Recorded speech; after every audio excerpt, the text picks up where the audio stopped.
同款是疫情消息，昨国内为了病死亡的个案，头一摆超过100例。就医官陈时中承认讲，这是一个警讯。前疾管局局长苏益仁依照2002年台湾因为季节性的流行感冒致死5000多人，超越死亡的数字做分析，估计这一摆本土疫情恐惊会造成1万人死亡。这个台大儿童病院院长黄立民认为讲，未来国内有可能进入死亡的高原期，也就是高峰期，估计死亡人数的增加会比确诊数晚差不多1-2礼拜时间。表示讲，相关的药啊爱传好到，若是确诊的人会使量早食药啊。就是有效预防当前的死亡。本土疫情到高原期，死亡个案嘛小连续2天创新高。指挥官陈时中就讲，这2天染疫死亡率得超过1/1000。前疾管局局长苏益仁烦恼，这波疫情恐惊会造成万外人不幸过身。以2002年前的流感季节的时候的超额死亡数，大概都在4-5千人来算呢。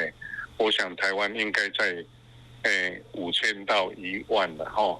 那如果是投药投的顺利的话哈，应可以把这个死亡的人数那么降低50%。台大儿童病院院长黄立民嘛讲，未来国内可能会进入死亡高原期。昨天这个死亡人数呢，也会至少维持1-2个礼拜，会持续下去1-2个礼拜。所以这个高死亡的人数呢，在1-2个礼拜之内还是有可能的。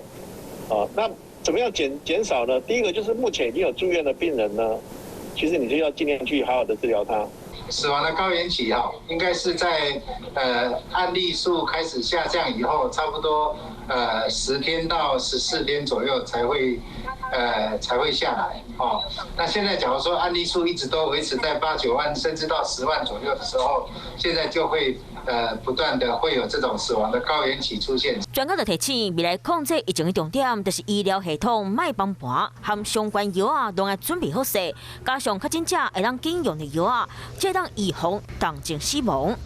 嗨，我是庄宇杰，想要看到更多的新闻内容吗？赶快订阅华视新闻的 YouTube 频道，并且开启小铃铛，跟着宇杰一起看新闻吧。